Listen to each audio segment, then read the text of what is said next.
Evening and good night, great Biafrans and lovers of freedom. This is Radio Biafra House of Service coming to you through Radio Biafra London. My name remains Mazi, Jonathan Chinedu from Alo province of Biafra land.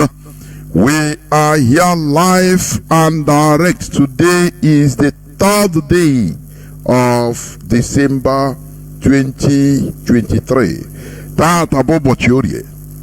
Therefore, without taking any time, the long-awaited time has come. I will hand over the platform to the head of the Directorate of States of the indigenous people of Biafra, Mazi Chika Edoziem, in order to address Biafrans and lovers of freedom that are listening from all over the world. Mazi, you are welcome. The platform is yours.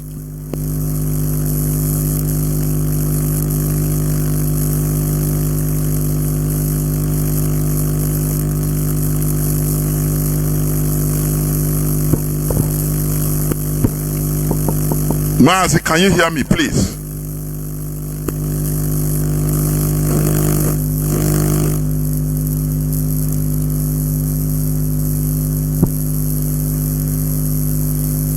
Mazi Chika Edoziem, can you hear me, please? Yes. Please, the platform is yours. Please go on. The whole world is listening. Thank you, Mazi Jonathan. Good evening, great Biafrans. Good afternoon, good morning, and good night to all of you, depending on your time zone this very evening. And good evening as well to the friends and supporters of the indigenous people of Biafra worldwide. My name is Mazi Chika Edoziem, and I come from Ihe-Oma. Ihe-Oma is in all the province of Biafra land. By the grace of Chika, I serve the indigenous people of Biafra as the head of Directorate of State. I know that it's been a while that I addressed the Biafran people. It is a strategic plan by the leadership, and it is the reason is bringing, as we had hoped, the positive results that we envisaged. But tonight,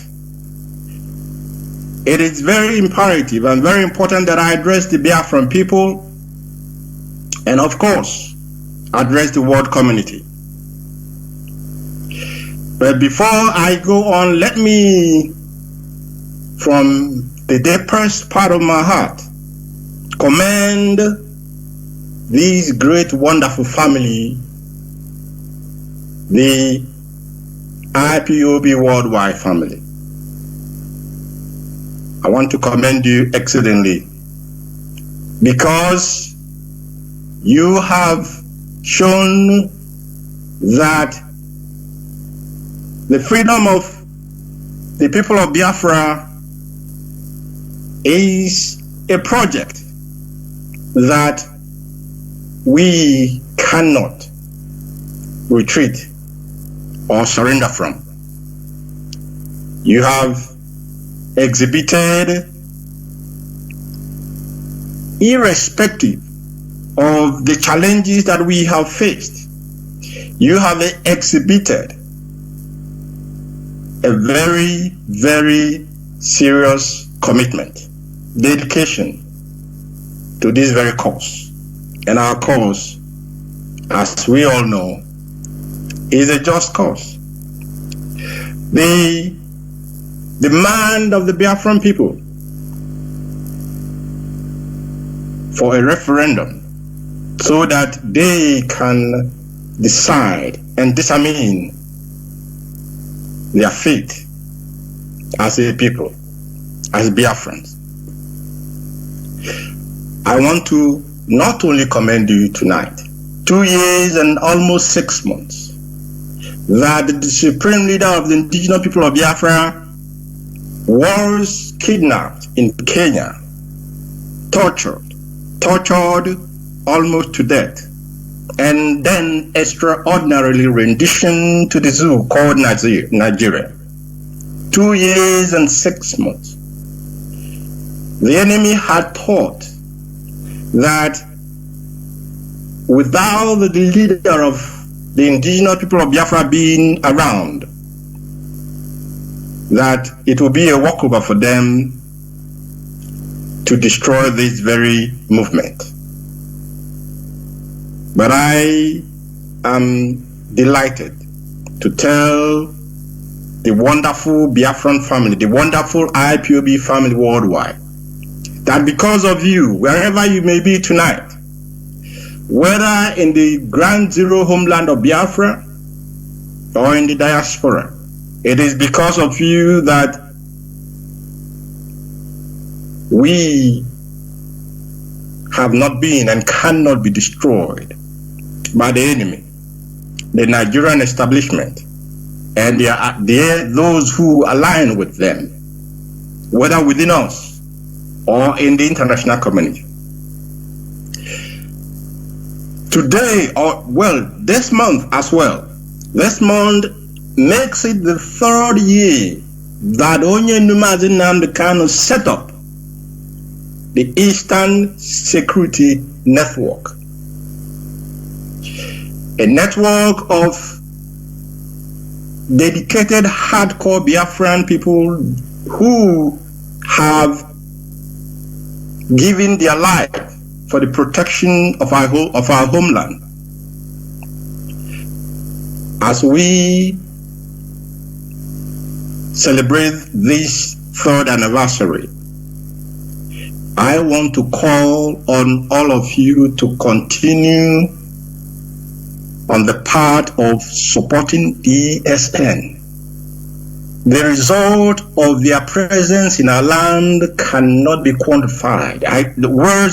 I lack words to actually describe the effect of their presence in our land. I was today watching one program, well, not a program, but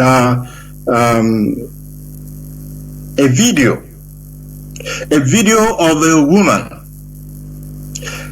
When you see the vibe, the freshness of the tomatoes that she and her husband probably were able to harvest in Biafra land, in Enugu,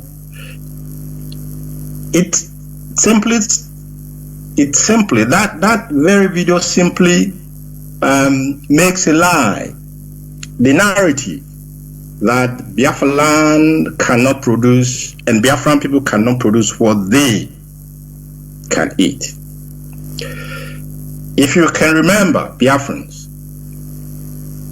in one of my last address to the Biafran people, I stressed on the need for us to go back to the land. Go back to the land, that is, go back to farming. Because our land is a blessed land. Our land, there is nothing you put in the land of Biafra as a farming seed or root without it coming up, germinating, and then producing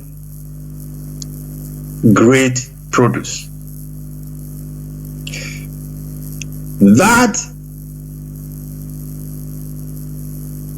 this woman and people like her, many people, many other people like her, have been able to go to the farm, that they have had the peace to be able to cultivate their farms without we seeing on the social media people who were killed disemboweled, cut into pieces, and, you know, telling us, what can you do? This was what Mazi and Kanu saw. And we knew where we were going, actually. That was why the setting up of ESN was very imperative. ESN, for those who do not know, was set up to safeguard the land, the farmland, the forests of Biafrans or Biafra land against marauding terrorist headsmen. That is why ESN was set up. And they have done an exceedingly good work at that job that they were given to do in Biafra land. And I say again with all pride that is the reason why people could now go to their farms, cultivate their farmlands, and at the time of harvest, they will go and harvest the fruit of their labor. Taking this into account, I am calling on all of you tonight, Biafrans, the sympathizers to the Biafran cause, the supporters and friends of Biafra, that for our own existence, so that the Biafran people, we do not depend on what is imported from another part of the zoo down to our land. Because one of the main reasons, I beg that people should be kind of patient tonight, because this broadcast is not the usual kind of broadcast. One of the reasons why marauding terrorist herdsmen were sent into our land was that by the time they have finished what they were sent to do, nobody will go to farm in our land, and then we will be dependent upon the food stuff that will be sent down from maybe from the north or from the west or from any other place. And if you live, and I can remember as well saying that the ensuring that Biafra land is sustains itself food-wise is a national security issue for us. And I gave an example at that time that most of these European countries, you see, they support their farmers, they subsidize them, and because they know that a nation can never depend on an outsider or any outsider, for that matter, for what they eat and what they consume. The enemy wanted us to depend on them for what we eat, so that at the snap of a finger, they can do to us what they did to our fathers in 1960s, 66 to 1970. They will starve us to death. But this generation, thanks to Chukwu, and of course the ancestors of Biafrans, we already know what their plans were, and of course we decided that we will not make that mistake that was made in the 60s. Why am I telling you all this? Why I'm telling you all this is that for all of you, even those who do not understand, who may even have any disagreement with the Biafran cause, if you are a Biafran, if you are an Igbo person, if you are an Ibibio man, Efik man, Ijo man, just name it, you will understand that the setting up of ESN if they had not been set up when they were set up in 2020, by now, your land will have been overrun. These men, they sleep in the forest, no comfort, no bed, and no comfort of whatever measure. They sleep in the forest to ensure that women and men and our mothers and elderly, they go to their farms and cultivate their farmlands and then harvest it at the appropriate time. They must be supported. The ESN must be supported, because the work that is before us is enormous, and we have sworn an oath that for us it is Biafra or nothing. On this 3rd anniversary of the Eastern Security Network, there should be and there shall not be anyone saying I'm tired of supporting. He cannot be tired of supporting, because we have not gotten to the destination that we have set out to get to, which is an independent, free and sovereign Biafran nation. To our international friends, when the zoo tell you that we have militia or whatever they will call their name, terrorizing, attacking their security forces and the rest of it, it's a lie. ESN was not sent or was not set up to engage the Nigerian military or their security apparatus. No, ESN was set up primarily to ensure that the jihadists, that the Fulani herdsmen, the terrorists masquerading as herdsmen who were sent in their numbers into our territory to stop our people from going to their farms. That was why ESN was set up. And I can tell you tonight that these men and women who have abandoned their families and whatever comfort that exists in the zoo, sacrificing and dedicating their life for the benefit of their people. Sacrifice. That is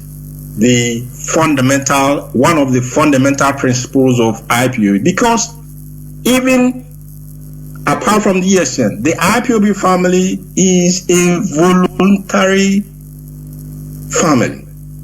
Every support that we have received from IPOB family, these are voluntary support. Those of you who are on the sideline, the time to support these young men and women to protect your land is now. There shall no longer be any prevarication or let me see what will happen. Now is the time to support them. From ESN,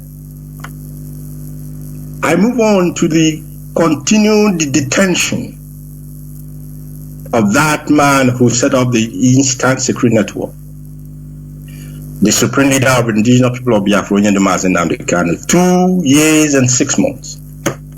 And also, I want our international friends to pay attention tonight. 2 years and 6 months. I'm just talking about now the time he was kidnapped. Nigeria kidnapped him in collaboration with the British MI6 and committing an international crime, tortured him almost to death. As we know, the effect or the result of that torture they gave to him in Kenya was that he has continued to have very, very health issues with one of his ears. They almost wanted to make him not to hear anymore. Now, Mazi Nnamdi Kanu has been continuously and constantly harassed, detained, maligned by the Nigerian system since 2015 to 2015. Now counted up to 2023. How many years is that? 8 years. One man has become, the zoo have nothing else to do other than to harass this man wherever they may find him. What is his crime? I am asking the international community. What? And of course, our friends listening, what is the crime of Mazi Nnamdi Kanu? Mazi Nnamdi Kanu said that self-determination of his people is a right. It is not a word that he coined by himself. It is not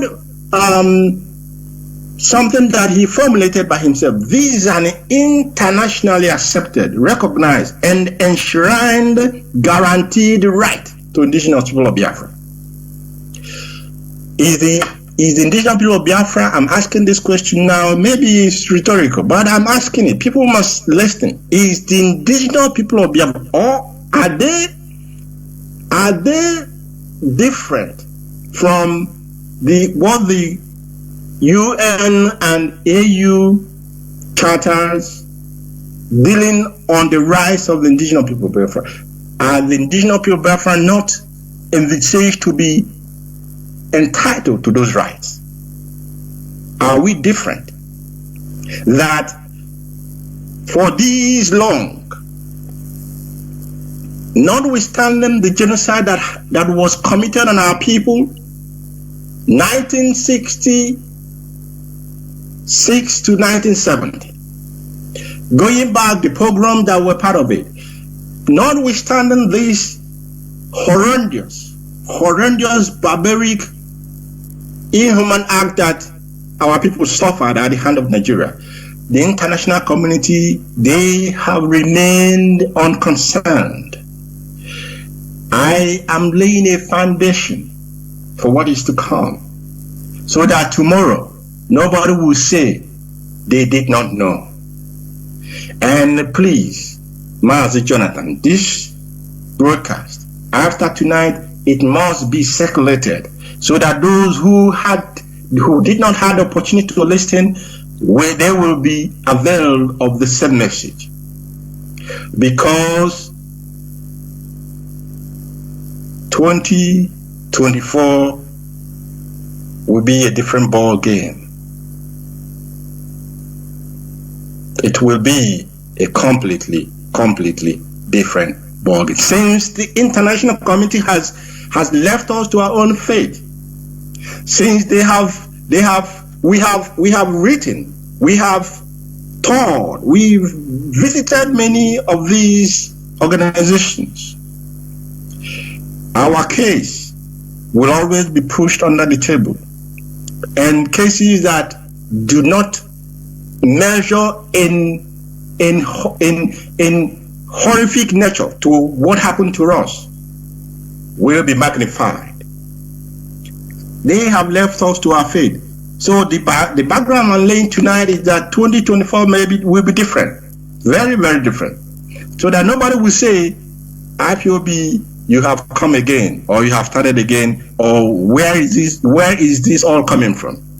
It is all coming from the time when our people were criminally merged with other nations and called a trading post for the British. And from trading posts, You know, they now give you whatever they call a paper independence, and still they are in charge of your land. You have no independence as in true word of the word independent. There is nothing like independence in the zone. Now, Mazi Nnamdi Kanu has been in detention for the past 2.5 years. Irrespective of the fact, the courts have set this man free. The courts, the appeal court of the zoo had said this man has no case to answer. He was discharged and acquitted. Acquitted. In law, that means he had no case to answer. But the Nigerian government, no, they are not happy with that. They continue to incarcerate this man. They continue to torture him physically and psychologically and mentally. They continued, and the world kept quiet. The British government, whose official citizenship Mazi Nnamdi Kanu has. Well, of course, it's not as if we're expecting much, but I want to make a little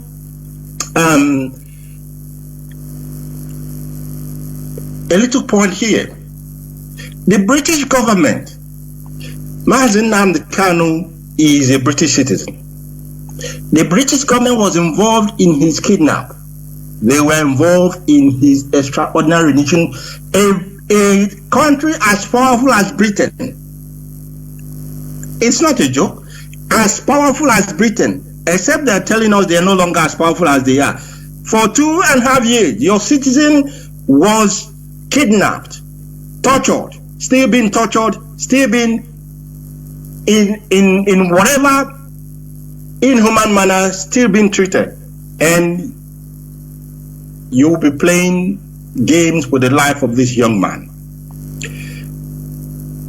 I was asking myself, how can even the British government come to the rescue of Mazi Nnamdi Kanu when the establishment itself was willing to throw one of their sons under the bus because he had the temerity to marry a woman that is not Caucasian, that has African blood in her. That is why the young man they call Prince Harry is suffering, because he has a black woman as a spouse. Now these people can imagine what they are doing to their own son. I want our people not to be emotional about these things. We have to be very, very reasonable. You know, in law we say, when you make a law or a judgment, the judges will ask, how will a reasonable man on the street think about this particular law or this particular situation? Emotions is okay, or emotions are okay, sure. But don't throw away your common sense. Don't throw away that very common sense that nobody can give it to you. That is why the law says, what can a reasonable man think of a particular situation when you present such a situation to him? What do you make of this situation? You a reasonable person on the street, that if the British government didn't find it, in fact, if they thought it necessary to throw their own prince under the bus for this very reason. Imagine Mazi Nnamdi Kanu, who is coming to challenge the status quo, who is saying that Biafra must be free so that the stealing of our resources by Britain must stop. This very part of my broadcast is addressed to the international community, to our friends and supporters in the international world. And when they hear tomorrow that we have closed all channels of communication with Nigeria, no more negotiation and every other thing that comes with it. They must not ask us why are we doing this. We have for the past 50 years been requesting for an opportunity for the Biafran people as human beings that we are. We are not less human being than any other person, whether Caucasian or Asian or white or black or green or red. The Biafran people, we have the same right as every other person. The British people, I was reading the other day, the new president of Argentina, when he was making part of his campaign, election campaign, he made the return of Falkland Island to the Argentines as part of his agenda. The British came up and said that the Falkland people have right to self-determination. Are you guys listening? Falkland, they have a right to self-determination, and that by that right of self-determination, they have done a referendum to remain outside of Argentina. What about the Biafran people? Do we not have that right of self-determination? And that was why I was asking the question, whether what was envisaged by the United Nations Charter on the rights of the indigenous people, whether it did not envisage that the Biafran people will also have the same equal right. But let's assume that the United Nations Charter does not envisage that Biafran people will exercise such right. What about the African Union? African Union that also has the right, the charter dealing with the rights of indigenous people. African Union I'm talking about now, no longer the United Nations. The African Union that covers the whole of Africa. Are they also telling us that we as Biafrans, even though we're African, we are not entitled to the rights that is contained in that charter for the rights of the indigenous people? This has been our case for the past 12, 13 years. I'm talking about IPOB now. But for the past 50 years, this has been our case. We have peacefully, we have presented this matter in any manner that people can peaceably present a matter. But we have been told to go to hell. We have been told to go to hell. Biafrans, the question is, are you willing to go to hell? Now, put the incarceration of Mazi on one side, and now look at what is going on in Lagos State. In Lagos State,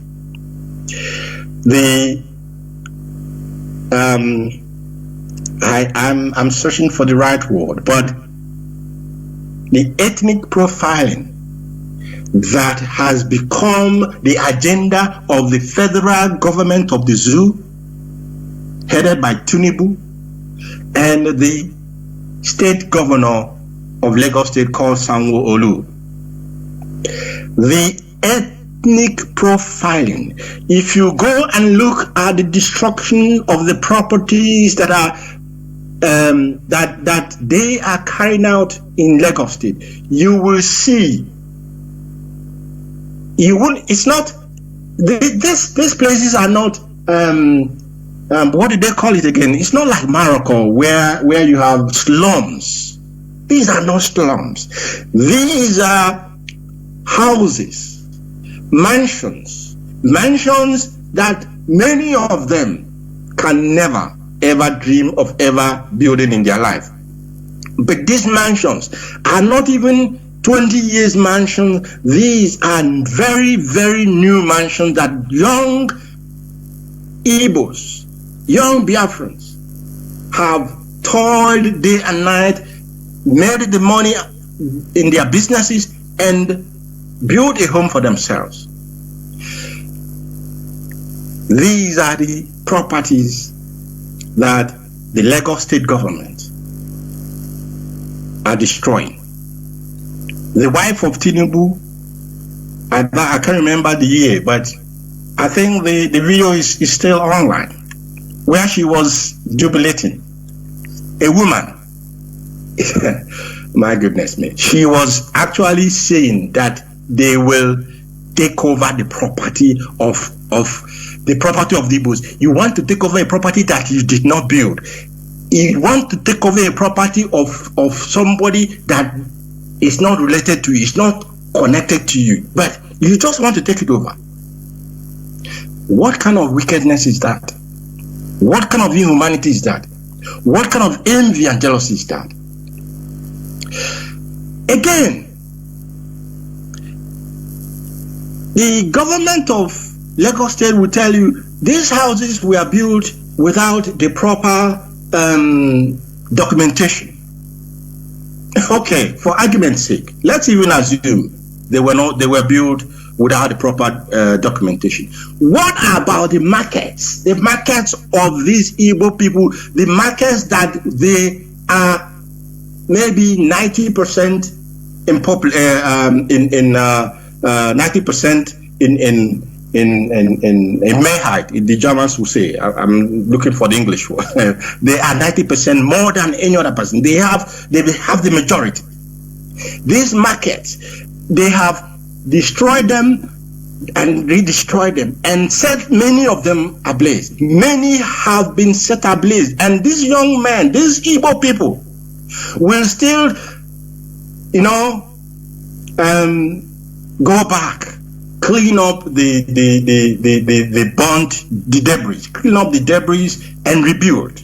After some years, they will go again and then set it ablaze again. I'm asking now, if you say that the houses are built, they are not built with proper documentation, what about the markets?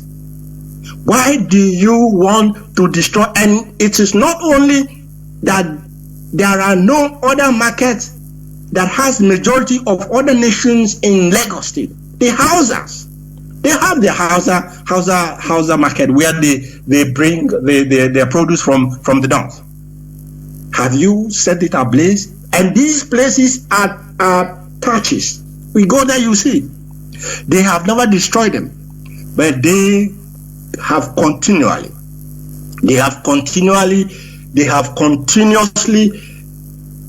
embarked upon this hatred. And when people talk, they will say, how did they describe it?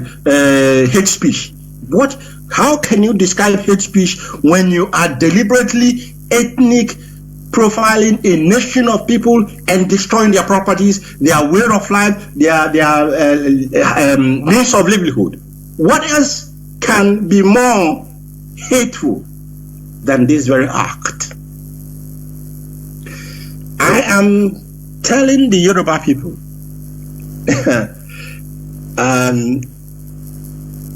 you see, don't make us go back to 1970. This Mazi that Tinubu is holding now, he was the one who called Biafrans and said, stop the antagonization with the Yoruba people. Even if they antagonize you, leave them. And we listened because we know he has the reason why he's giving us that instruction, that order. He even set up a forum where some of the Yoruba people, I was in one of those forums. I wasn't there. I was there. Where we could be interacting in order to make sure that there is constant communication between these two nations. Now, Tinubu has found himself, whichever way he did, it's none of my business. But he has found himself in the saddle of governance.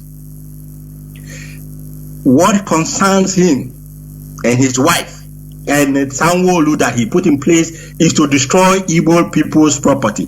Why I am saying this is that the Yoruba must, our people say that when one finger, dips its itself in an oil, it will affect the rest of it. This hatred, I said, don't let us think back, because the agenda of people of the West, the Yoruba people, has always been to see how they can economically emasculate the Biafran people. But you can't do that. You people do not have what it takes to do that. Irrespective of your jealousy and whatever, you cannot stop the Biafran people from becoming what their destiny has said they will become. What you will only achieve doing is to create an enmity between the two nations that will last hundreds of years, if not 1,000 years. That is why I'm calling and asking the Yoruba people to call their people, their sons, to order. Sanwo-Olu must be called to order, and Tinubu must be called to order.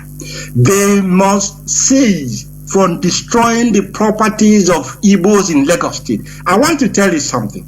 What is the problem that you see that Igbos are conglomerating in one area and making it an area that belongs to the Igbo? Wow, did they steal the land?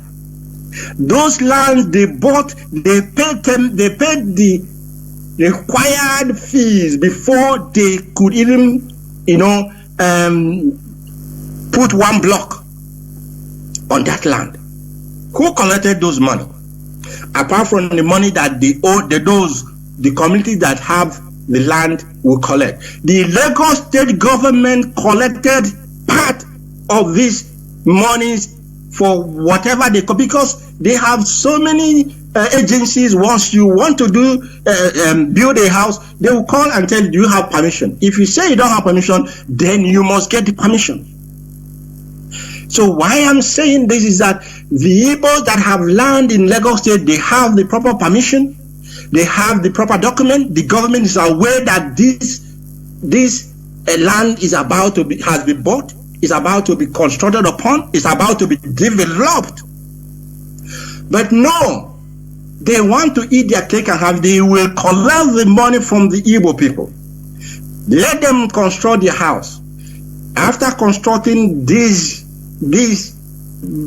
mansions, these beautiful houses, you have no humanity in you. You carry one useless baka, or what they call bulldozer. One bulldozer, something that somebody suffered for years. In a twinkling of an eye, you go down and you bring it down, and you call yourself the government. You will pat yourself on the back that you have done well. The Yoruba must listen tonight. The destruction of Igbo property must cease, must stop in Lagos State. What they are doing, when they finish in Lagos, the other cities and other states will take a cue from them, and then it will be the story repeating itself. I am so touched, but I don't want to be angry, because anger is a negative energy. It will becloud our sense of reason. But I am touched when I see these houses, how they are being destroyed. They do not only destroy the houses that these people have been, they go to where they make the money, where they suffer day and night. In the morning, those of us who spend some time in Lagos before we left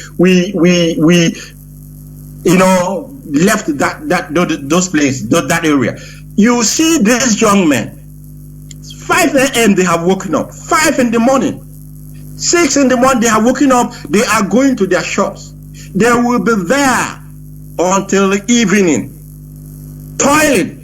And when they have finished all this toil, and then they will come and, try to build a house to have some rest of mind. You will be envious of that toil that they have put into building that house. And you go and use one backer, one bulldozer, and destroy it. I ask myself again, where is the humanity of these people that call themselves this man that calls himself Sanwo-Olu and Tinubu. Where is your humanity? Are you humans at all? When you see this thing, do you sleep well? I am not sermonizing here tonight. I am laying a foundation for the world to know and for them to understand that it is enough for us. Enough for us. For the fact that those who are supposed to speak for us are not speaking for us does not mean that we cannot stand and speak for ourselves. This brings me to the Ohaneze Ndigbo and the World Igbo Congress, two very useless organizations that I have ever seen in my life. Two very, very useless organizations. You call yourself Ohaneze Ndigbo. What are you Ohaneze? What Ndigbo are you Ohaneze? And you say you are what? What Igbo are you congressing? That your son has been in detention in, my goodness me, 2.5 years. You have not what it takes to bring him out. How can you come and stand and say you are the leaders of Ohaneze Ndigbo and that you are World Igbo Congress protecting the interest of Ndigbo? How can you do that? The properties of your people are being destroyed in Lagos State. You are there. Those in World Igbo Congress, they are riffraffs, idiots. In fact, they are idiots. They are only there to welcome one useless governor and hoping that they will be given appointments in the zoo, in the government. That is all they know what to do. They do not have the mettle. Actually, they do not want to even see Mazi Nnamdi Kanu come out. I cry for the Igbo nation. I cry for the Igbo nation that no one can stand anymore. Ohaneze Ndigbo is a bunch of men that do not know what, in fact, they do not know the history that brought Ohaneze Ndigbo to being. I'll tell them tonight. They do not know.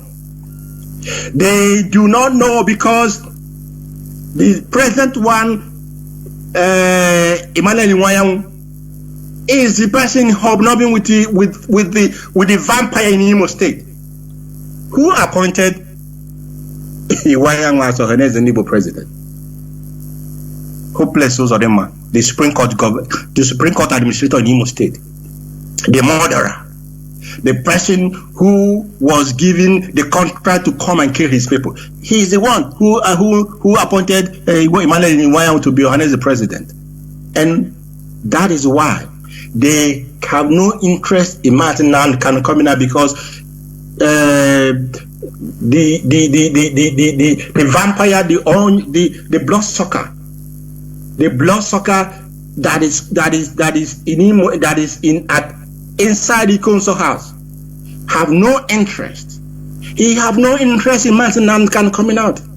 He have no interest in speaking for the Igbos in Lagos whose lives are being destroyed, whose means of livelihood are being destroyed, whose homes are being destroyed. He cannot speak. It's not part of the agenda that they gave to him. Now listen, Ohaneze Ndigbo, I'll tell you, because before Ohaneze Ndigbo become what it has become today, there was a history.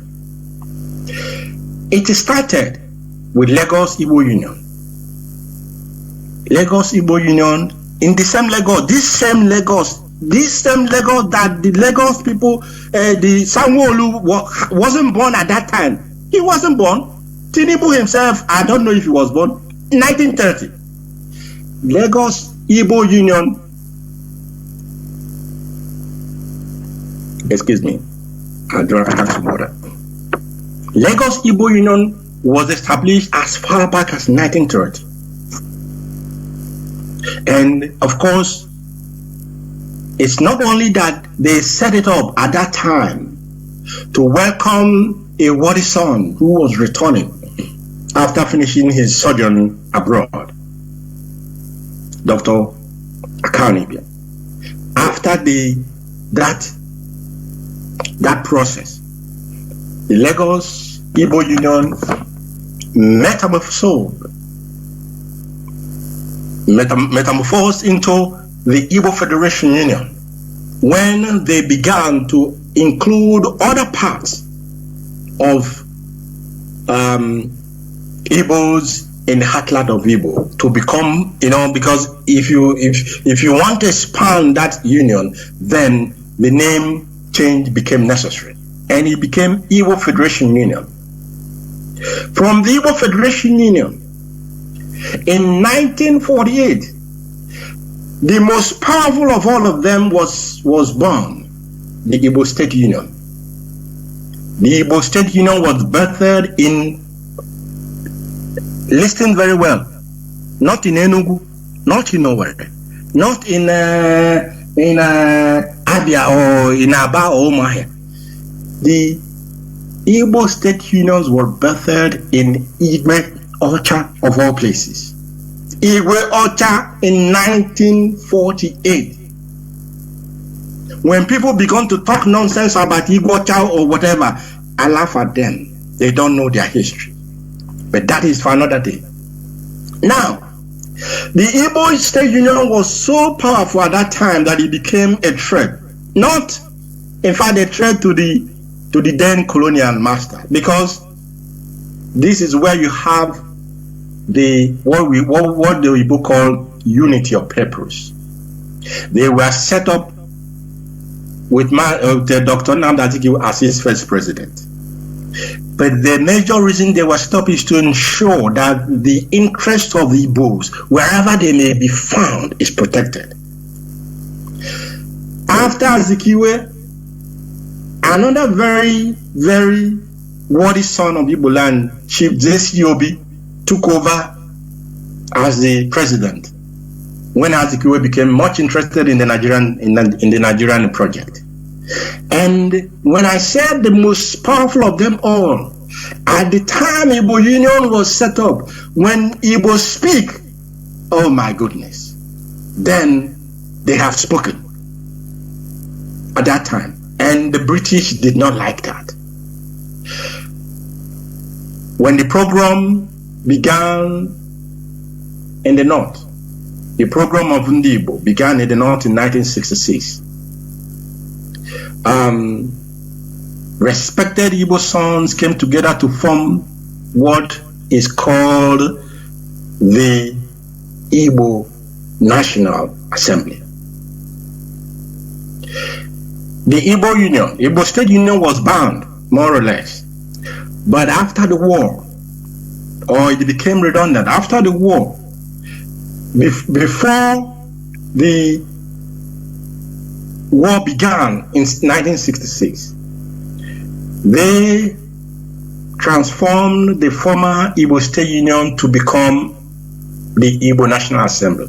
This was also banned by the military at that time because they were threatened. They were threatened for the simple reason because they feared that it will promote Igbo separatism. They should not be afraid anymore because, well, we are not pursuing Igbo separatism, but that thing they want to prevent will eventually come to be, and it must come to pass. The Biafra restoration is a project that must be, and it must come to pass. So their fear was actually very, very, it doesn't make any sense because if you had let those people be, probably things would have been different, but that's by the way. Now, Igbo National Assembly was set up, was bound by the military because they feared, and that fear, as they believe, they want, that is for them. The Igbo Forum was the precursor or the predecessor to this present Ohaneze and Igbo. I hope you people are putting this down because you need this history to understand how Ohaneze and Igbo have become in fact useless, more than useless. more than useless. From the moment the men of what joined our ancestors, Ohaneze Igbo became a tool in the hands of the Zoological Republic of Nigeria to do as he pleased. The Igbo Forum, as I said, was a predecessor of the present Ohaneze that we know. However, this Igbo Forum, before it became Ohaneze Igbo, it had men of integrity as leaders whose singular motivation, whose singular driving force is the defense and protection of Igbo interests, Igbo people, and Igbo land. When I talk about Igbo here, I'm using Igbo in generic form, as it encompasses every part of the former eastern region of the Zoological Republic of Nigeria.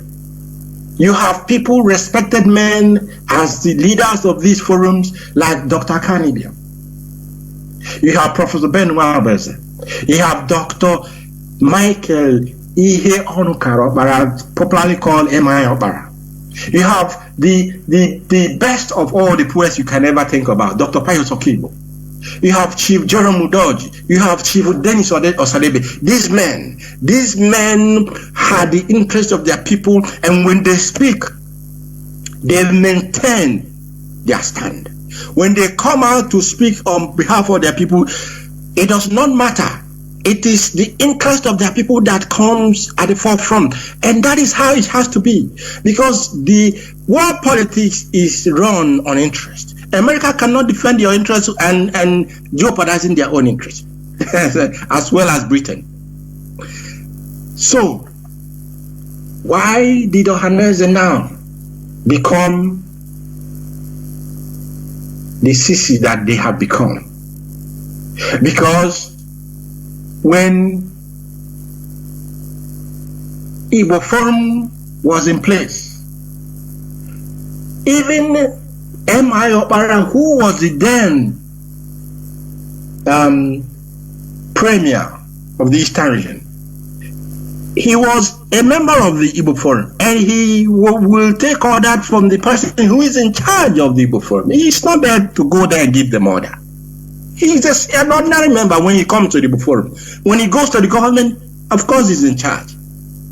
But these men that call themselves men, who now hide under the wrapper of their wives and allow their children, governors, to dictate to them, if the interests of the governors are not protected, then they will not, the Ohaneze Igbo cannot, in fact, they can and they will do nothing. They will do nothing. That is the reason, even when Onyendu asked us to give these elders an opportunity, to give them benefit of that, we gave them 2 years and 6 months. We have given you the opportunity, but you have been very, very deceptive to yourself. In fact, you've been lying to yourself. Let me put it that way. You've been lying to yourself, thinking that you're lying to the Biafra. You don't know we know all this. We've been watching you, and we have said 2024 will be different ball game altogether. It will be a different ball game. Biafrans all over the world, when you have listened to this, ask yourself, without emotions again, as a reasonable man, what is the way forward? As a reasonable man, how can Ohaneze come out tomorrow and say that they are Ohaneze Igbo, they want to protect Igbo's interests in where? Can you believe them?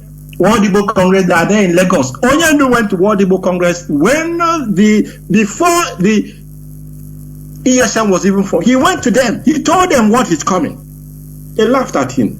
They said, "This small boy. What are you? Do you want to bring war? The war is on their doorstep. They don't come home to Igbo land because they have all run away.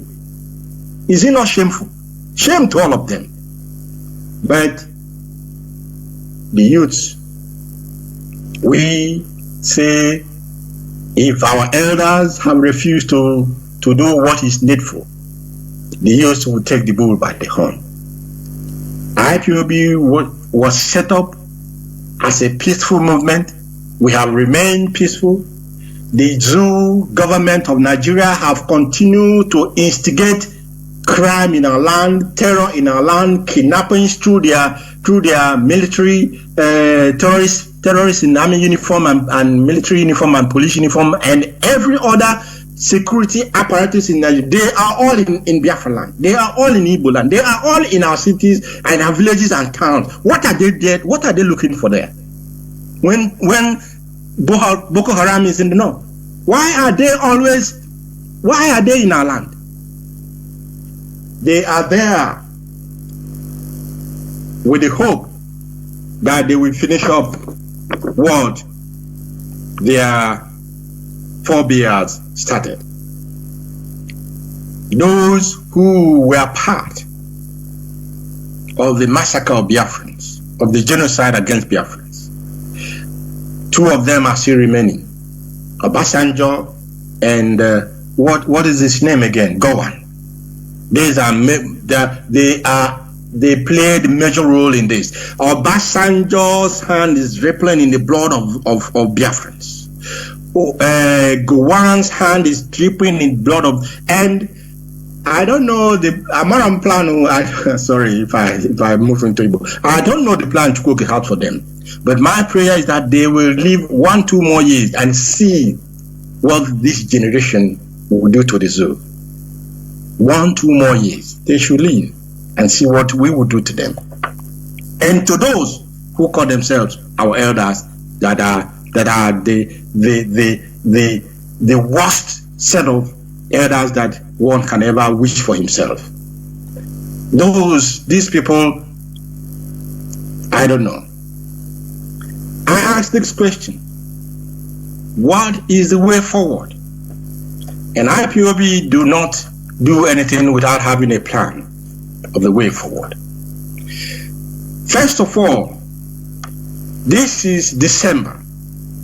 Our people will be moving in their numbers down to our villages and towns and cities in Biafra land. And you will notice, those in Biafra land noticed, the international community listening again. Friends and supporters of Biafra, please pay attention. The military, the police, the custom, the EFCC, the what do you call them? Those who are at the borders, immigration and the rest of them, they all have roadblocks in Biafra land. You'll be asking yourself, wow, is that a joke? It's not a joke. This is the truth. Go maybe a kilometer apart. If you don't see the army, you see the police.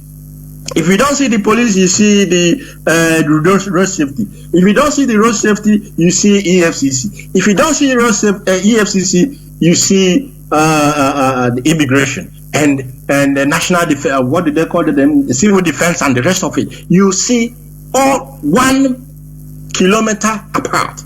What are they doing there? Extortion of the highest order. Inter-Society wrote a report sometime last year. These people are extorting on a regular basis, on a daily basis, billions of dollars. I'm not talking about naira. Naira is a worthless toilet paper. Toilet paper that we buy here is even more has more worth than naira. These people extort billions of dollars from our people, those who are genuinely going about their normal businesses. The transporters,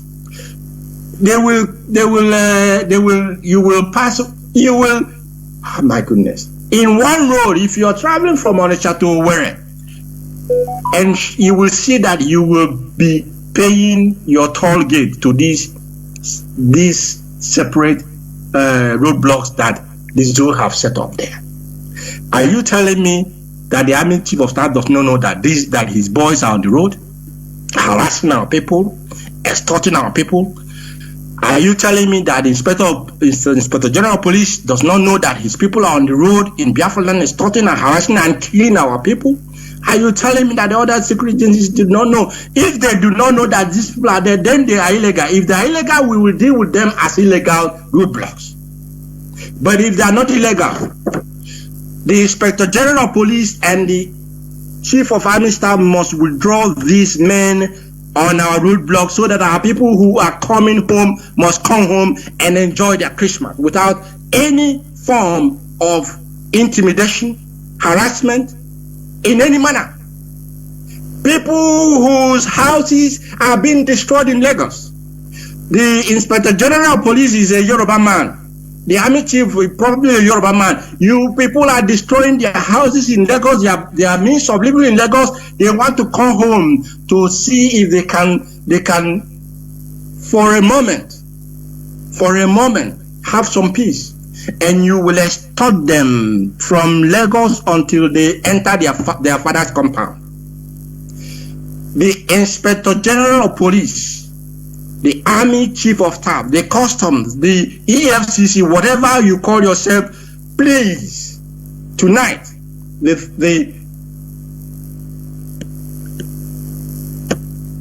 3rd of December 2023. If you're not listening to this very program, people should send it to you. They must send it to you because you will not say that you did not hear our complaint. We have complained to the international community. We have cried. We have buried our dead. We have, treated our wounded. Nothing has happened. Nothing has happened. And I'm telling you, they must remove these roadblocks from our streets, from our villages, from our towns, from our roads. If they do not, we IPOB will not be held responsible when our ancestors rise up against them. I am warning them now. In fact, I'm giving them expo. They must remove them so that our people must come home and do some soul searching and ask themselves a very hard question. Furthermore,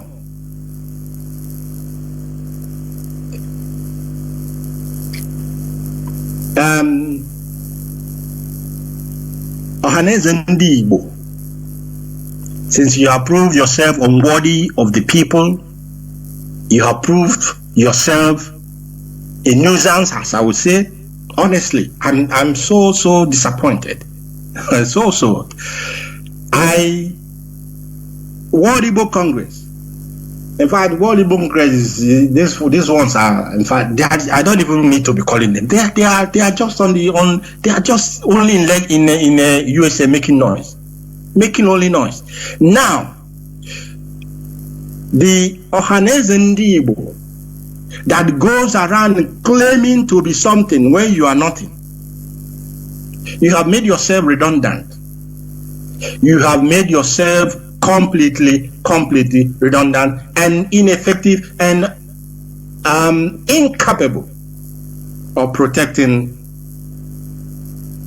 the Igbo nation, the Igbo people, their well-being, their properties, and their means of living. You have proved incapable of doing that. Therefore, the Biafran people will look another way. Do you know how to deal with the zoo? We know how to deal with the zoo. That one they bound the Igbo National Assembly, it will be resuscitated, but with a different name. Ndi Igbo National Assembly will be set up to replace the moribund, redundant Ohaneze Ndi Igbo. And those who will be the foundation of this National Assembly will be those whose interest of Ndi Igbo is topmost in their agenda. Again, I am asking Biafrans, wherever you may be in the zoo or in the diaspora, all of us must go back home. Go back home for this very Christmas time. I'm not saying just go back and stay, but that time is coming. Go back home for this very Christmas period.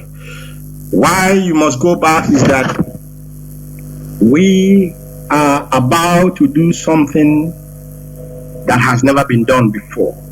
In fact, it is there, but nobody is willing to actually identify it. It is there. We haven't taken it as serious as we have to take it. So every one of us must go home, and the communities, each community must gather and make sure that amongst them,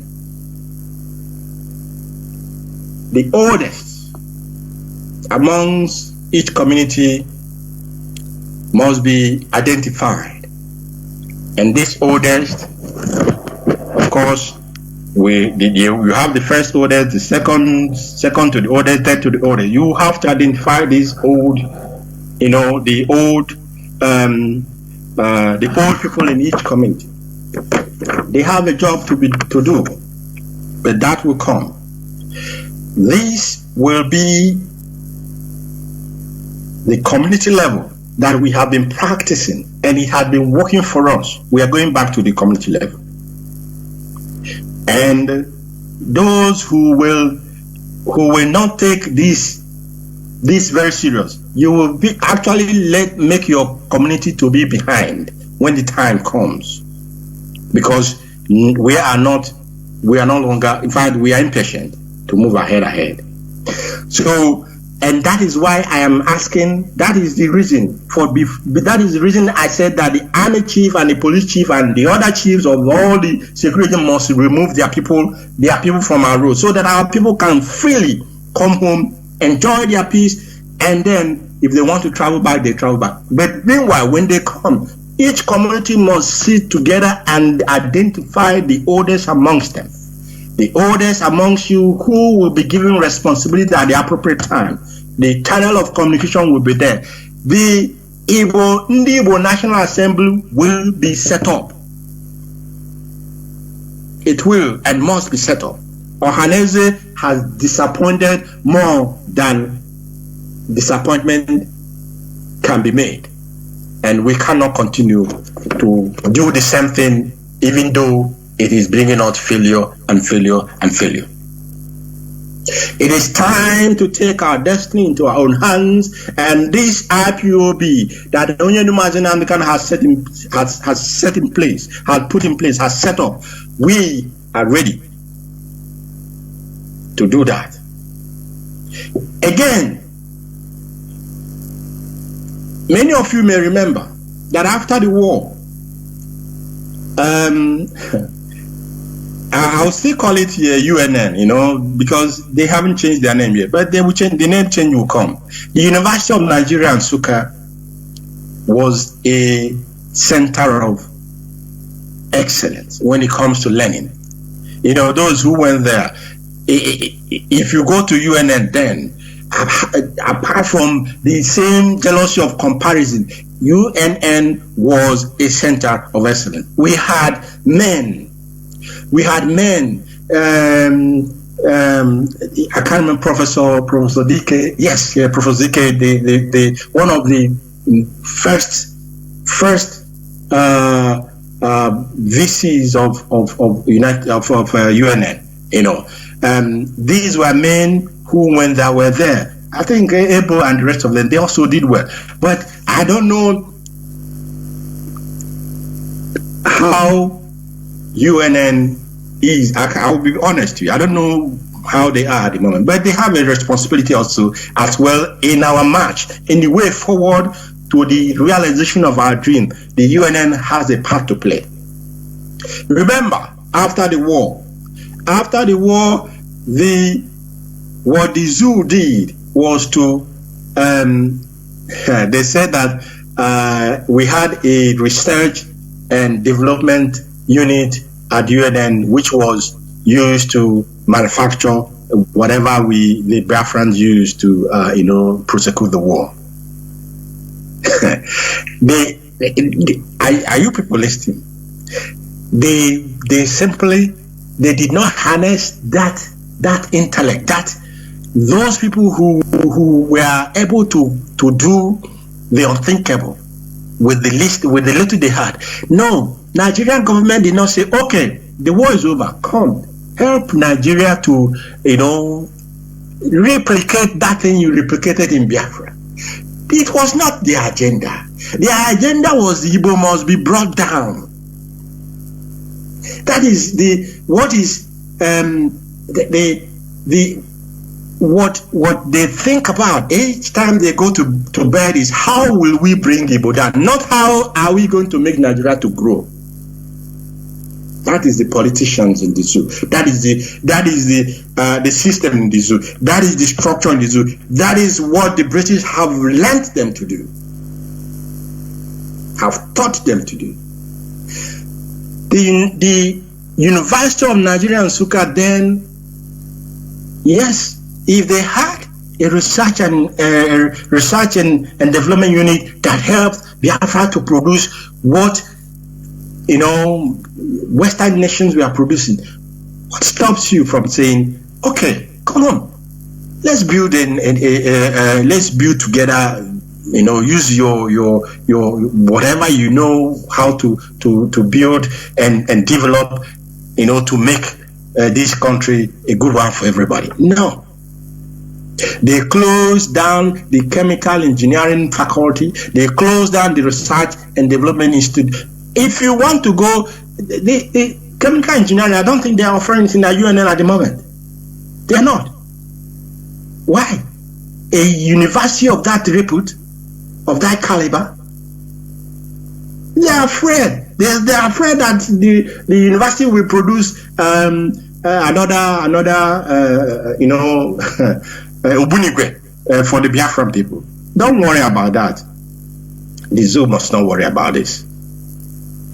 Therefore, the part that UN must play is that the Research and Development Institute must be resuscitated.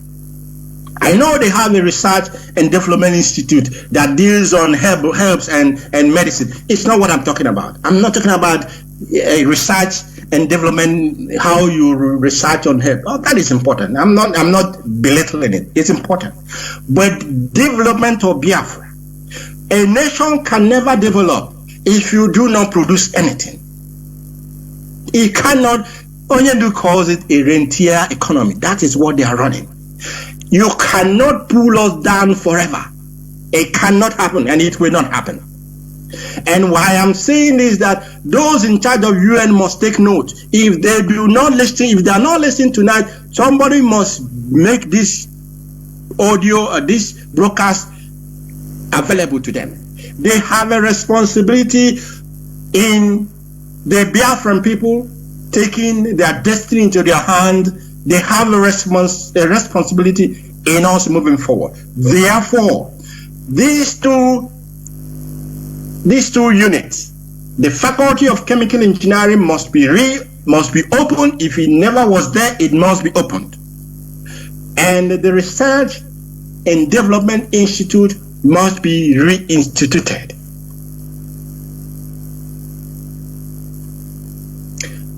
We refuse to be held down anymore by the zoo. If they're interested in running their Nigeria the way they want it, I can't begrudge them. Why should I begrudge them?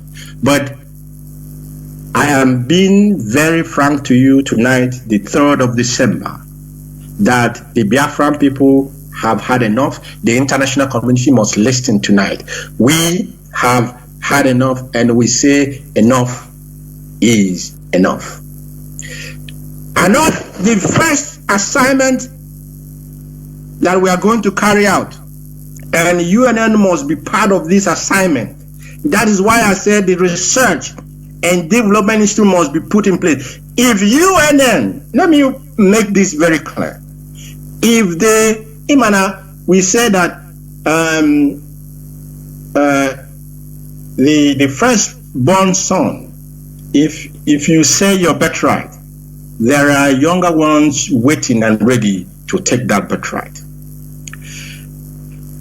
One of the main reasons why our land and our people are running to Lagos, taking their businesses to Lagos, is because we do not have a functional seaport in Biafra land. Those, again, the friends of Biafra must listen. We have One in Iguacha, we have Warri Seaport, we have one seaport in there is seaport there is One Seaport, there is Warri Seaport, there is another seaport in Calabar, there is another seaport in Akwa Ibom.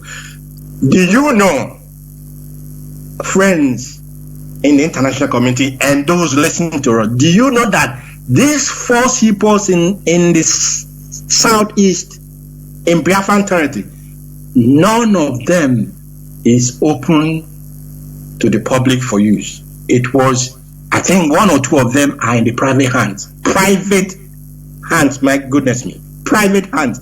And they will now force our people, those who are doing their business in Aba, doing their business in Onitsha, in Newi, and all the places, you will import your raw materials, those manufacturing, or your goods, and you will, ship it into Apapa in Lagos. The same Lagos, they are destroying our property. The same Lagos, they are destroying our market. The same Lagos, our people will now, import their goods in Lagos, and from Lagos, a journey to the east that will take you, all things being equal, between, I don't know how many kilometers, but let's say 4 to 5 hours, or at the most 6 hours journey from Lagos to the marketplace where that person who imported that goods has his stall or his shop or his store. There will be checkpoints, custom, as I mentioned, in our land again, custom, army, police, drug enforcement, name it, all of them. Your container must be paid. Apart this payment that this container will be, or these importers will be paying, is different from the real government toll gate, because there are some toll gate as well in those areas. But you will pay the toll gate. But these security agencies, you have to drop with your container. If you don't drop, you cannot pass. They may even seize your container and take it to the custom office, and then before you know it, they have auctioned it. Auctioned it to who? To a Hausa man, to a Yoruba man. My dear friends of Biafra, my dear supporters of Biafra, my dear international community, which nation, which people can continue to live in this manner for the rest of their life? Being honest, being very honest. I ask you, which people, which nation can accommodate what the Igbos, what the Biafrans have accommodated in Nigeria, despite the horrendous treatment? We had hoped that Nigeria will be a place for everyone to live and develop at their pace.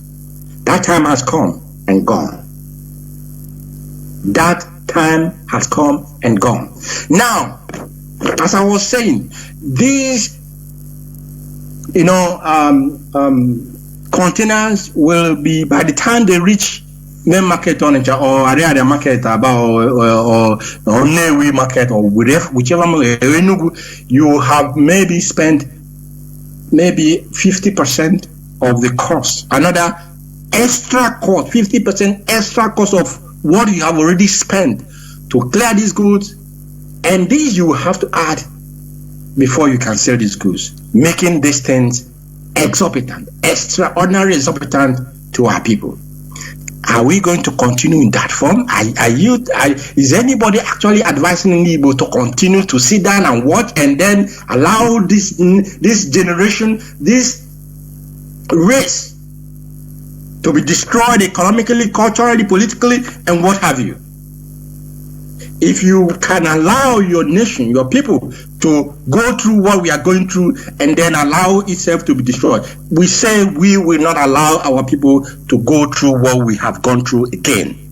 And we will not allow the nation or the race that makes up the Biafran territory to be destroyed. We cannot, and we will not. Coming to the issue of the seaport, that is the first project we are going to embark upon. It reminds me of this Mbakwe, men that had the interest of Igbo in their heart, and these like the Okibo them. Okibo who was the finest of the poets. Okibo left his comfort and went into the bush during the war. How many of these idiots that call themselves Edoziem and World Book Congress can leave the comfort of their place and do what people like Okibo did, and they cannot measure him half of his repute as a poet? Or is it M.I. Okpara that they can compare to? No, they cannot. Now, Ndibo, you're listening to me very carefully. This is the project of the year. This is going to be our first community project, because there's the first airport in Imo. The Imo airport that we talk about today was community project. My father contributed. Many people contributed. And therefore we built it. That is what we are known for. It pains me that people are envying our resourcefulness, our desire to develop our land. People are envious of that. Where does that happen? We are not asking, okay, people have already said, the government of the zoo have refused to allow competition. Is competition not intrinsic with democracy? Competition is part of democracy. You have maintained that there is going to be only one port in the zoo. Now they are building a second port in Lekki, second seaport in Lekki, while the East have none. And if you tell me it is Lagos state government that is building it, fine, I'm fine with that. The Biafran people will build our own seaport. Let me see, and I'm saying it that the zoo will hear me, and that the international community will also listen. We are not going to ask for permission, not in this world, not tomorrow, not ever. For this very project to be built, we will not ask any permission, and we will construct it. The state it will be built upon, we know the areas where we have tributaries that are putted or are butted into the ocean. We know. We will do our homework, and how will I put it now? Anyway, we will do our homework, and the state that we have chosen that will serve the interests of the people of Biafra the most will be chosen. So that, let's even encourage this competition that is part of democracy. It is part of, let's encourage, people must not tell, because tomorrow now they will say, IPOB, you have come again. You cannot, after seeing what we have gone through and what the plan is for us, a very reasonable man on the street cannot expect. In fact, anybody who expects us to sit down and fold our hands and watch will say these people are really a lost. They are really a lost race. They are really a stupid race. And we want to tell them We are not a lost race, and we are not a stupid race. The construction of a seaport, I am repeating it so that it can sink, and it will sink. The construction of a seaport is going to be a project that the Biafran people will embark upon, and we are embarking upon it from next year. When I mean from next year, the planning, I live in Switzerland. These people, when they plan something, it may take them 5 years to plan it. It may take them 3 years to plan it. It may take them 2 years to plan, depending on what the project is. And after the planning, the implementation of that project will take maybe a quarter, or at the most half of the time they used in planning it. Therefore, we will do our homework, do the proper planning. UNN, when we come to you to give us a prototype of a modern seaport, don't tell us you have done nothing. Please, I repeat, these broadcasts must be made available to the authorities at the University of Nigeria and Nsukka. I hate to still call this name, but there is time for everything. This broadcast must be made available to them, so that when we come to them, they will not tell us they had no idea. When we come to them, the research and development institute that you're setting up, it already has a starting job to do. It already has a starting job to do. So this is why I am maintaining, and that is why I said that our people must return. They must return, because we must own ownership of what we are about to do in our land. Everybody must be part of it. Every family must be part of it. And every community must be part of it. We will come to the issue of international airports. They know, even if Enugu has been designated as international airport, no plane lands in Enugu without first going to either Kanu or Lagos or Abuja. They would take our people, and by this they make the trip to be so exorbitant, so expensive, the flight ticket to be so expensive that you even begin to wonder, does it really worth it to fly down to your homeland direct from Zurich, from California, from wherever land you may reside in at this very moment? It is part of the agenda.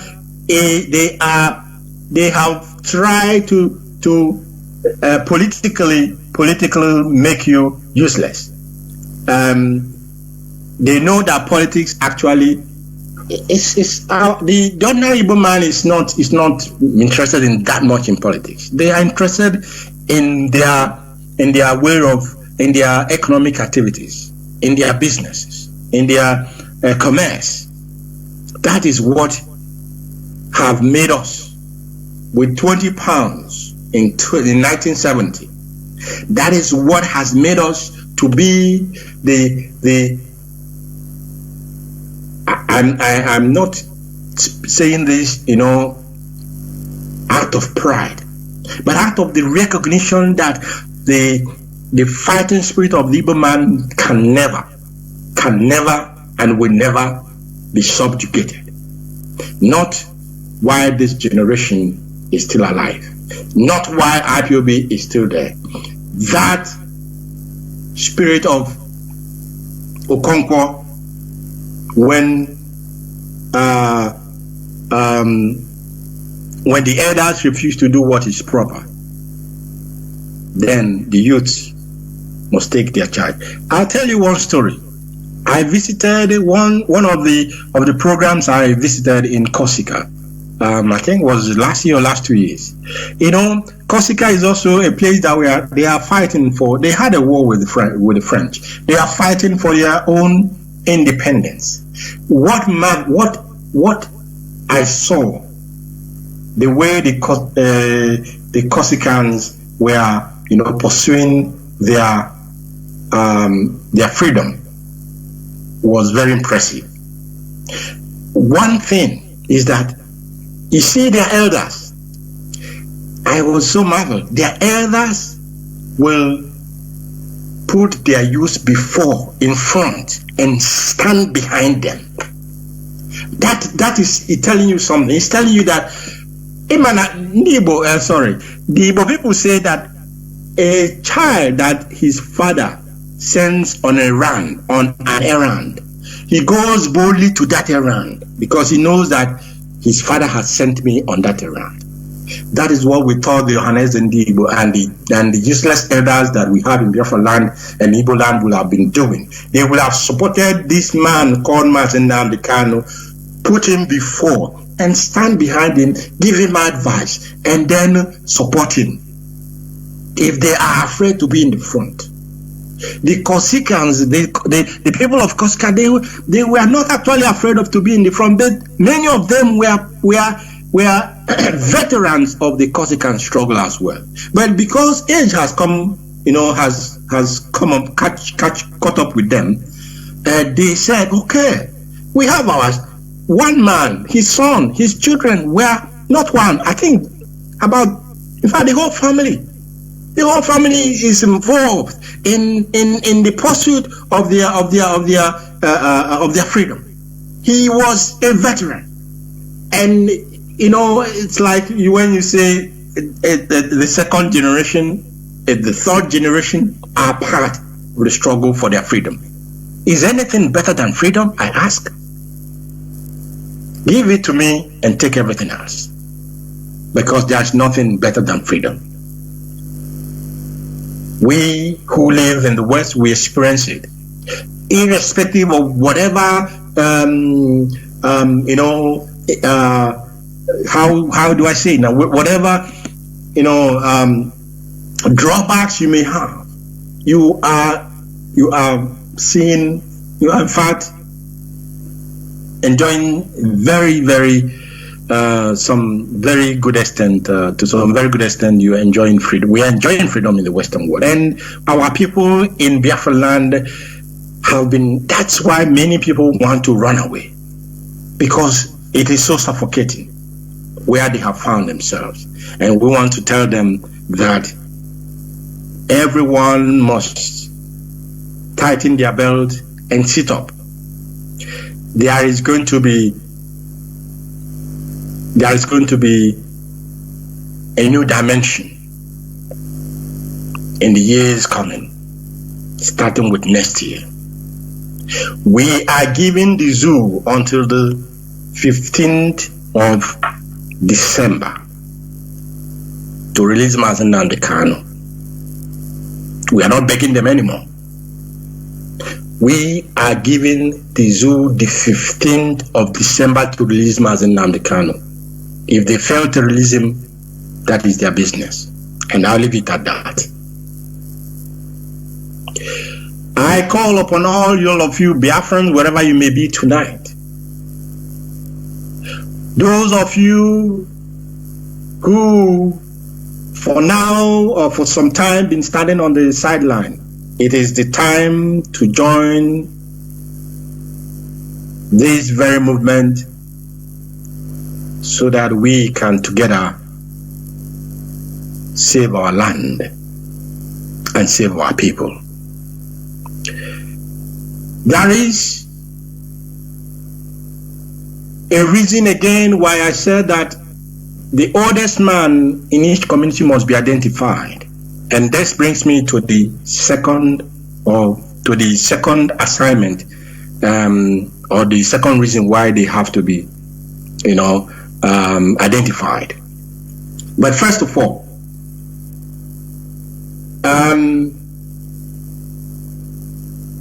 for 15th of December, let me check my agenda. Just give me 1 minute, please. 15th of December is Friday.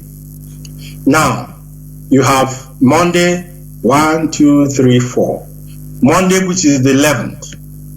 Please, every Biafran in Biafra land from 11th, which is a Monday, and in fact, every Biafran, not only IPOB family members, because the more we are, the better. Every Biafran on the 11th of December 2023, you go to the market, you buy five Ojibo, 5. If it's going to spoil, you can buy it each day, but you must start on the 11th. The Ojibo that you're going to buy must have 4 loaves. 4 loaves means that it must have 4 parts. Now, the elder, apart from the fact that the generality of Igbos Biafrans must partake in this, the elder of each community, not in Lagos, not in California, not in New York, not in Switzerland, the elder must be on the ground and the ground zero in Biafra land. If the highest, if that elder is away, then the second in age, that is the next person who is oldest, or the third. But the person that will use this orgy, what we call egg orgy, the person that will use it must be in Biafra land. And on the 11th, the first orgy you have, use it to call upon our ancestors, call upon them, and ask them that the time has come, the time of their promise. We are about to begin. After you have prayed to them and any other thing that you want to pray, you break that kola. It must have 4 loaves. Please listen again. 4 loaves represents, first, it represents the 4 market days of Eke, Ori, Afo, and Onko, and as well the 4 elements of nature. When you break the first orgy on 11th, don't eat the orgy, throw it to the spirit, throw it away to the ancestors.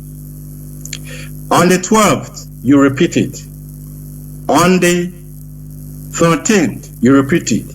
On the 14th, which is the 4th day, and the 4th, you see, you have 4 days representing the 4 market days. Your orgy must be 4 in lobes or in parts, and representing the 4 elements. You do that on to the 4th day. The 5th orgy, which is on the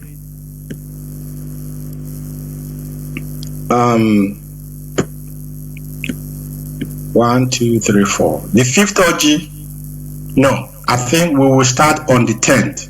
I beg your pardon. We will start on the 10th, so that 10th is a Sunday, Monday, 2, and the Wednesday is the 13th. Now, the 5th orgy, you will use it on the 14th, before the 15th court date.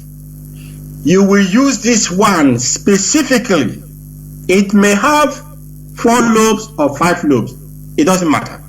But on the 14th, the same process shall be done, but specifically the prayer will be to commit Mazi Nnamdi Kanu into the hands of our ancestors, and to ask them to take control and take charge of the 14th. That is why I've said we are giving the zoo until the 15th.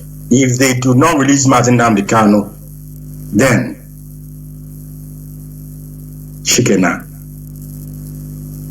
15th is the day that our patience will run its course. if they do not release Mazi Nnamdi Kanu, we have not said this before. We have not given Dizu. We have been peacefully following you, and we have not made this very, very clear statement as I'm making it tonight. IPOB, founded by Mazi Nnamdi Kanu, is telling Dizu that 15th of December will be the last day that our patience will run dry, and our ancestors will begin their work. Nobody, please, should come to us when it began. Oh, sorry, I beg your pardon. Nobody should come to us when it starts, when it begins, and say, please, give the elders a chance. They have had their chance. Give the Zoo a chance. They have had their chance. They have totally spit on our faces each time. Each time we have come out to make our voices to be heard. We are mowed down like animals on the street. The blood that is flowing in Biafra land, in fact, the ancestors are so angry because they have spilled so much blood in our land that it will require cleansing at the appropriate time. If somebody tells you that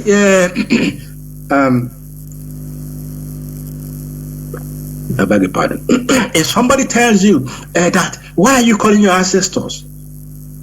Ask him. I want to ask all of you, those who know Dr. Carnibium, those who know Dr. Emmanuel Barra, those who know Desambakwe, those who know ZCOB and Chief Jerome Udoji, Professor Ben Wabeze, the rest of them, Dr. Sini, Dennis Osadibi, and the rest of them. I can't even name all of them. Those who know these people. Then those who knew our fathers that fought, that laid down their life, that sacrificed their life for you and for me, that died for Biafra. If somebody tells you that these, our ancestors, are evil, what would you answer him? What people, I forgot Dr. Chino Achebe, who refused the Nigerian Merit Award and whatever. I forgot people like Professor Denibo, people who fought, Dr. Pius Okibo, people who left their comfort and sacrificed for me and you. And somebody, are these not our ancestors? I want to ask all of you. People who talk about why are you calling your ancestors? Are these people, these honorable men, these very, very men of caliber, are they not our ancestors? How do you believe that they fought for, in their own life, they fought for you, they fought for me, they fought for us, they fought for their land, that in the land of the spirit, that they will now suddenly stop to fight for us? Does it make sense? It does not make sense. Therefore, we will call upon them that the battle line is about to be drawn, and we are expecting that they should be at the forefront. Why? We, their children, will follow them. I want to make a very stern warning, very, very stern warning to those who engage in criminality in Biafra land, those who impersonate ESN. IPOB will not condone or ignore these acts of disgrace anymore. We will not. I am therefore calling on communities. I'm calling on parents and those whose words are their words. I'm not talking. Whose children or those in their care are part of the criminality that is going on in Nigeria, in Biafra land, kidnappings and all form of evil that is going on. Tell them now to return home and take away the hand from the soup before it becomes the hand of a monkey. before it becomes the hand of a monkey. Once again, when it begins, when it starts, nobody should tell us, you should stop. It's not also, we are releasing the powers that be. When it starts, we cannot call them back. Everybody has the opportunity now. When the power has been released, when it starts, we will not restrain their hands until Biafra is declared a sovereign nation. If you're a criminal, go back to the farm. Go back, make yourself useful. Farming is lucrative. My goodness me, I saw the tomatoes and I was like, are you kidding me?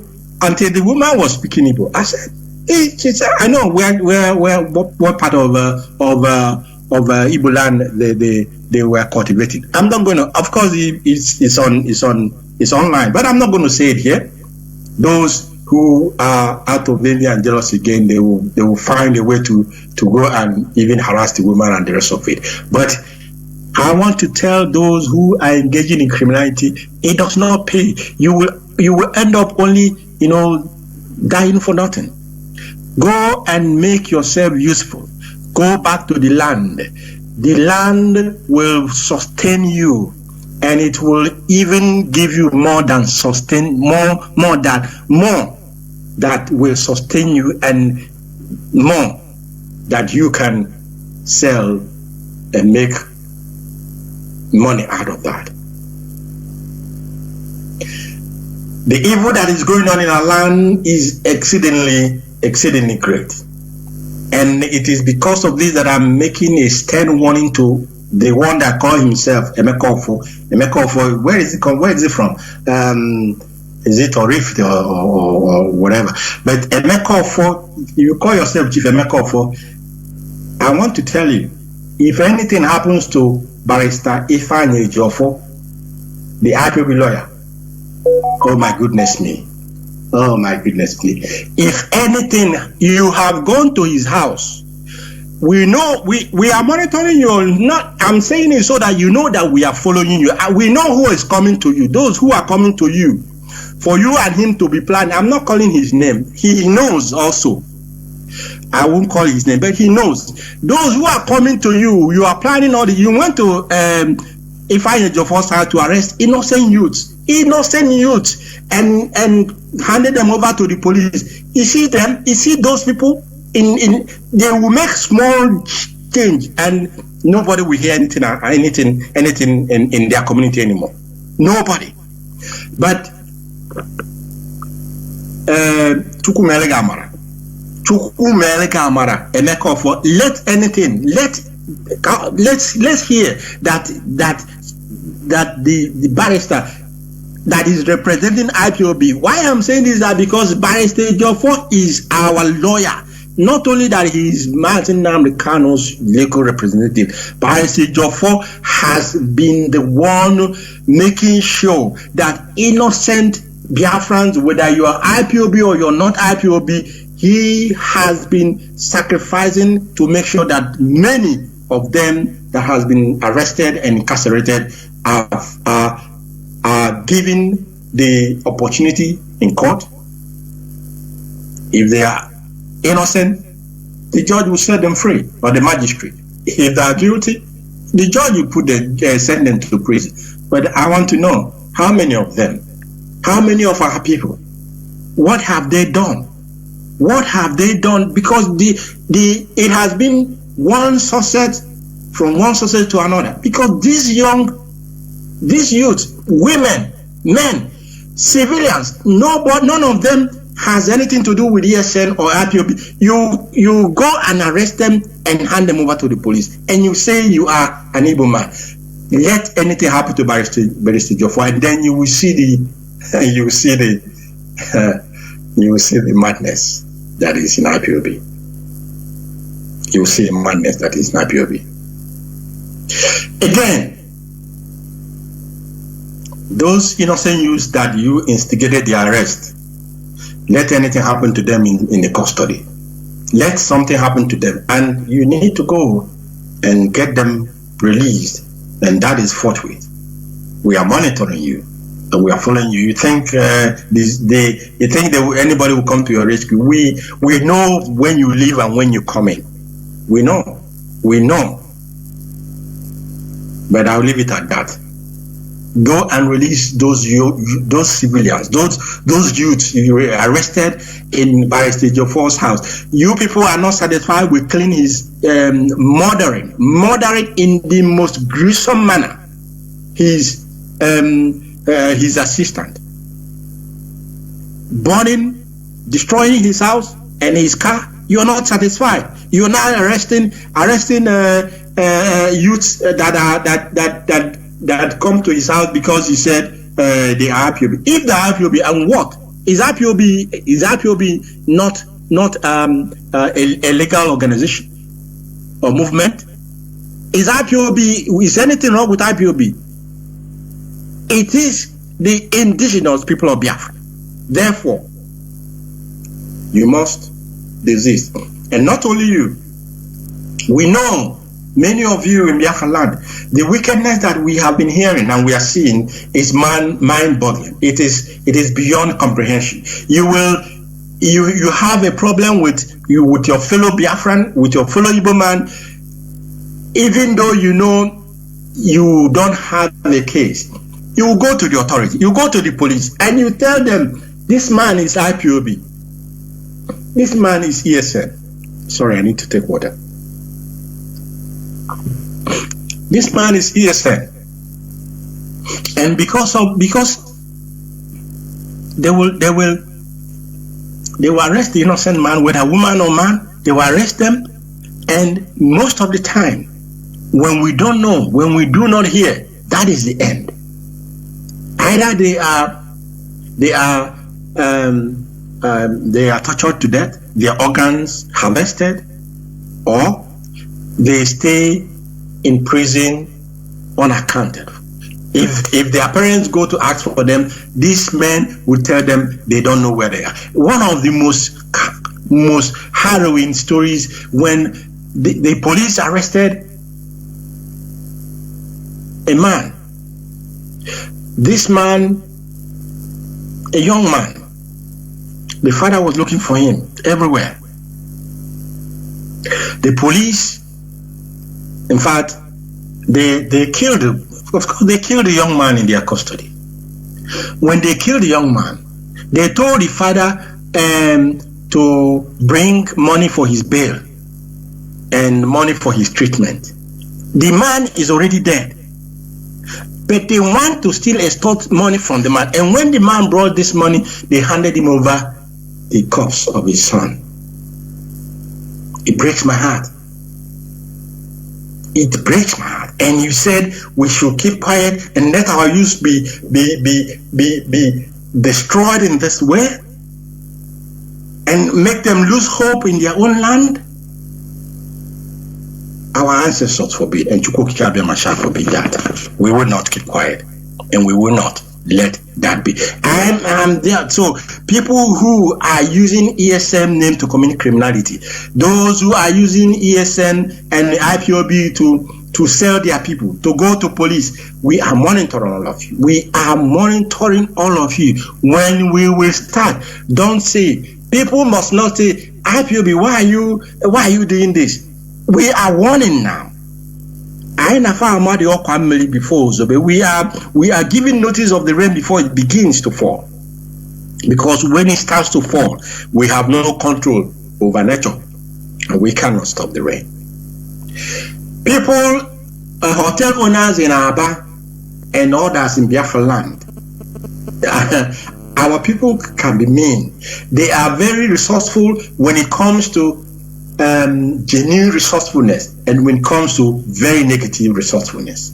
It's things you hear, you'll be wondering, but how can people be so atrociously wicked? Hotel owners in Aba, we are bringing to your attention what has been going on. The governor of Abia State has started to make Aba and Abia a little bit, accessible. And people are beginning to go to Aba the made in Aba products to buy them. They will lodge in hotels. Some of these hotel owners who are making money from people who are lodging in their hotel, they are not satisfied. They will still go and connive with security forces when people have done their business and are now, relaxing in the evening in the hotel bars or whatever. You will see the security forces come with buses in the night. People who are drinking, who are just spending their time and their money. You will pack everybody from the same hotel, and they will pack them. The hotel will still remain open. All of you who are doing that,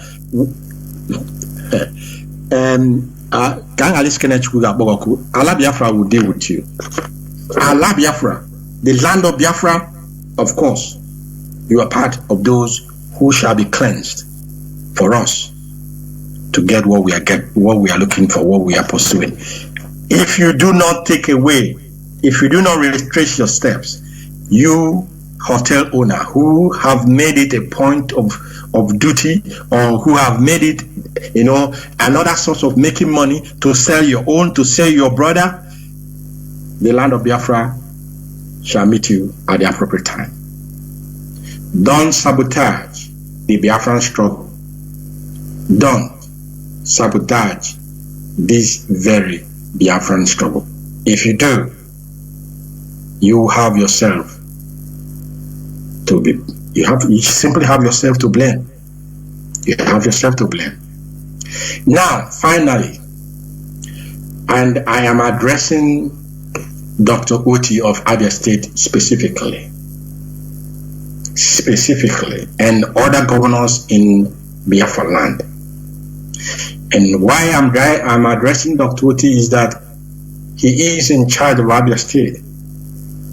It is in Abia State, law enter to be specific, that not less than 70, not 1, not 7, not 2, not 3, not 10, 70 Biafran citizens, civilians, their corpses, their decayed bodies were found in Law Panther. Ordinarily, that becomes automatically a crime scene. A crime scene, sealed until, first of all, the identities of those who their corpses, their remains were found must be identified. Their parents, their loved ones may be waiting, thinking that they are alive. They don't know. And we are here comparing like what the idiot in Anambra did at the time he was governor. What is his name again? What is his name? The one that left before Tsurudo came in. I can't remember their names but the former governor of Anambra State, he was comparing the life of a Biafra. Was it Abia State? Yeah, it was the Anambra governor. He was comparing the life of a Biafran to 500,000 and the life of a cow. He's telling them, if they kill our people, they will pay 500,000. If they kill a cow, Chika Pofoko. Now, Law Panther, doctor, please. IPOB is happy with what you are doing in Abia State. We do not have intention to have any issue with you. But Law Panther is a crime scene. A crime scene, it must be sealed off. Sealed off. Sealed off. You people must stop making the life of our people to be worthless in the eyes of outsiders. That is why they don't take any, they don't care about our lives. Is it you again? I mean, you know what is proper. Law Panther must be sealed up, and you are not making apologies and begging. You can't beg them. It's a crime has been committed there. Everybody who were, I need a water, please. those who were in charge of law Banta must be called into questioning. The investigation must be thorough. And those that died must be identified. Their remains must be given back to their families for proper burial. That is our way. That is our culture. And after that place, after this crime has been solved,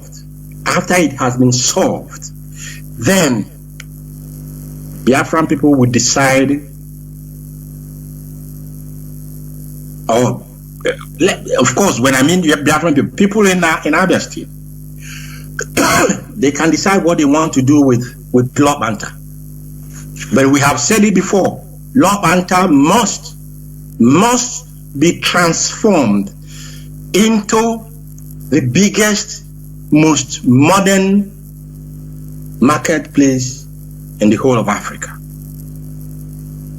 Not touchers. Not when we talk about marketplace. It's not you build a house. I'm not talking about touch houses or all these lock-up stores you build. No, because we are about to show the world that that fear they had, that they don't want to see another Japan in Africa. They shouldn't be worried, because we will actually be better than Japan. So Biko Edmo, I'm saying this now in our language. Biko Doctor Governor Alex Tuti of Abia State, please seal off the Law Banta, because it's a crime scene. It is a crime scene. Don't spit on the spirit or on those that have been kidnapped. These were victims of kidnaps, murdered. Even many of them may have paid ransom. Their families may have paid ransom, and they were still killed. How can our people be so heartless? In fact, they want to forget that matter already. And the useless cattle sellers are complaining that they go, what are you complaining? You should be arrested, because you people, it is in your vicinity. You people were in charge of that place. Omandele or Jews or Kaloma or Mandele Amma in this world and in the next world. Mandele, he was the one that brought this hardship upon our people. And in Kedikibie, something that is similar to this Law Banta is that Dr. Oti again and other states in Biafra land, stop patronizing Northerners, in the sense that we heard that you want to construct a, what do they call it again? A trailer park. Trailer park, man, for what? How many Igbo people have trailers? Is it Dangote trailer you want to construct where they are all Fulanis into another community so that they will become a second Law Banta? Can't you people reason for once? Must we always come and tell you all these things? Can't you? Please, jettison this idea of trailer park. No, Dangote is the richest African, is he not?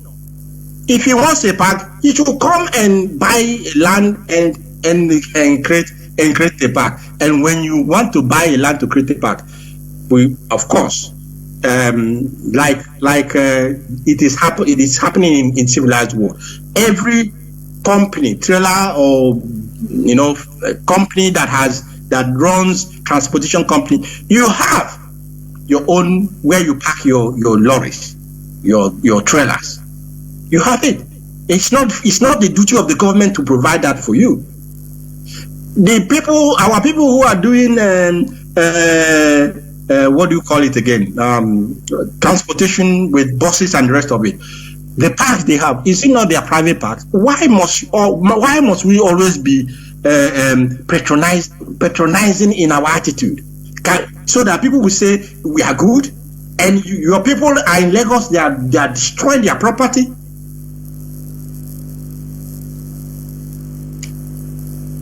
I will leave this program as it is for now. I want to reiterate that our people must be prepared to support ESN. This is our last line of defense. ESN is not, it is only a defensive in the sense of a protective outfit to protect our land. It is not a an offensive outfit that is, ready to fight anybody in battle or whatever. No, we know what is in our land. We are calling upon them to now arise. IPOB has, whenever I come, I tell you that we have been called to rebuild the broken places and the broken wall. Many of you do not understand. But we know the duty that is assigned to us. We have come to rebuild that which was destroyed. And if you stand on the way of this process, sorry shall be your name. May Chukwu Kikabema be with all of you. And may you in your respective units, family units, IPOB family units, zones, and countries, may you continue to grow in wisdom, in common sense, not in emotion. And please, the youths must go back to the land. We must feed ourselves. We must take farming as if our life depends on it. And of course, our life depends on it. Do not forget, the Edoziem, it will start on the 10th of December. You have to get 5 kola nuts. Oji is kola nut in Oyibo, in English language. You have to get, if you can buy it, if you buy 5, it doesn't spoil, fine. But if you think it will spoil. Each day from the 10th, go and buy 1 Oji with 4 lobes. Look at it. It will show it has 4 lobes. Use it for the first Edoziem on the first day of 10th Sunday, 11th on Monday, 12th on Tuesday, and then on Wednesday, which is the 3rd. The 4 kola nuts with 4 lobes each will have been, you will have, don't eat this Oji. It's not yours, so it belongs to our ancestors. Call upon them and give it to them. On the 14th, 1 will be dedicated for Mazi Kano, for his freedom and for the freedom of Biafra. May Chukwu Abiyama be our strength. May Chukwu Abiyama be our help.